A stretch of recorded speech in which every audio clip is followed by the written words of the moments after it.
Bonjour et bienvenue à tous dans ce nouvel essai Entraide. Aujourd'hui je vous propose en avant-première le premier télescopique électrique de JCB. Alors ce type de machine amène de nouvelles perspectives. On parle de cercles vertueux qui pourraient se mettre en place au sein des exploitations agricoles, qui deviendraient des sources d'énergie avec la méthanisation et le photovoltaïque, et énergie qui serait ensuite valorisée et utilisée par les machines agricoles de la ferme. Alors au cours de cet essai, plusieurs questions à se poser bien sûr. Est-ce qu'il y a des différences au niveau de la conduite entre un modèle comme ici électrique et son homologue thermique? Quid des performances? Et surtout la question que tout le monde se pose, quelle est son autonomie réelle? Tout de suite, l'essai sur le terrain. Voici donc le premier télescopique électrique JCB, le 525-60E. E comme E-Tech, le nom de la gamme zéro émission du constructeur britannique. Clone électrifié de la version diesel, il en conserve le gabarit, 1,89 m de haut pour 1,84 m de large et 4 m de long, ainsi que les performances jusqu'à 2,5 tonnes de capacité de charge et une portée de 6 mètres. Mais sous le capot, le traditionnel 4 cylindres est remplacé par une batterie 24 kWh qui alimente deux moteurs électriques. Le premier de 17 kW sert à la traction, tandis que le second de 22 kW anime la partie hydraulique. Le tout avec une autonomie annoncée à 3h30 et deux possibilités de recharge, sur prise classique en 8 heures ou via le superchargeur JCB en 1 heure. Pour le tester, nous en avons confié les clés au GAEC de la Laune, doté d'un méthaniseur, pour comprendre comment ce type de machine pourrait s'intégrer dans des fermes produisant leur propre énergie. Donc on est au GAEC de la Laune, exploitation à 3 associés, 220 hectares de SAU, 1 350 000 de quota. Et puis depuis le mois de mai 2020, on a un méthaniseur de 100 kW, avec un projet de panneaux photovoltaïques aussi. Le méthaniseur est alimenté par tous les effluents d'élevage déjà, 14 mètres cubes de lisier, 7 tonnes de fumier et puis 700 kg de maïs et 700 kg d'herbe. Et là c'est un moteur de 100 kW, l'électricité est vendue à EDF. Durant la semaine d'essai, on a effectué les travaux d'alimentation des vaches, c'est-à-dire remplissage du bol.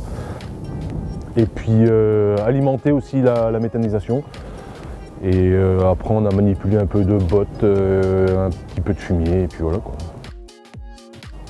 Au niveau des performances hydrauliques et puis maniabilité dans les bâtiments, on a trouvé ça assez intéressant. Les différences entre le thermique, on n'en a pas trouvé beaucoup. Au niveau des mouvements de bras, c'était assez performant. C'est une machine qui est assez dynamique, qui bouge bien dans les bâtiments. Il y a pas de, c'est même très maniable. Une machine assez confortable, hormis le volant qui n'était pas réglable en hauteur. Visibilité bonne, on va dire ça comme ça, hormis le petit bout de ferraille qui est au-dessus dans le toit. Après on n'a pas grand chose à lui reprocher. La plus grosse chose qui change au niveau de la conduite, c'est le bruit en fin de compte, parce qu'on n'est pas du tout habitué, puis en fin de compte c'est ça le plus surprenant. Au niveau de l'autonomie, on a tourné pratiquement 1h30 voire 2 heures le matin. On a chargé, comme je disais, on a chargé la mélangeuse, on a chargé la méta et après on a été vite à bout de pas de carburant mais à bout d'électricité. C'est 1h30, 2 heures d'autonomie et puis basta, il n'y a plus rien quoi. Au niveau de l'autonomie, c'est pas assez suffisant. Pour nous, pour l'exploitation qu'on a, c'est pas assez suffisant. Alors la recharge du télescopique se fait par une prise déjà 220 qu'on prend directement sur une prise murale. Et sinon on a un chargeur rapide qui a été livré avec la machine. Par contre là c'est une 381. Au niveau de la recharge, c'est sûrement un réflexe qu'il faut prendre tous les jours, de se dire d'aller charger le télescopique. C'est ça qui peut être contraignant sur l'exploitation. Tandis qu'à comparer à un modèle thermique, on fait le plein, ça dure 5 minutes. Et puis voilà, là il faut attendre au moins, quand on était sur le 220, il fallait attendre au moins 8 heures pour recharger la machine. On aurait une autonomie de 4-5 heures, c'est beaucoup mieux, on aurait un peu plus de latitude pour faire notre travail. que 2 heures de boulot. Cette technologie-là a de l'avenir. Pour 2 raisons. Au niveau environnemental, de toute façon, il ne faut pas se cacher, enfin, c'est quelque chose qui est dans l'air du temps. On a les voitures électriques, tout est un peu électrique, donc aujourd'hui, je pense que ça a de l'avenir. Après, bon, c'est sûr que c'est un petit modèle, bon, après il faut qu'ils fassent leurs preuves, et puis après on verra sur les plus gros modèles, quoi. Le JCB annonce le double par rapport au niveau tarif d'une machine normale. Au niveau économique, il faut vraiment comparer, vraiment savoir ce que ça consomme en électricité. Si on se projette avec un télescopique de 3,5 tonnes, 7 mètres, oui, on pourrait se projeter avec des machines un peu plus performantes au niveau poids, hauteur, enfin, c'est la machine un peu de tout le monde, de toutes les exploitations, quoi. Je pense que c'est trop tôt pour conclure, oui.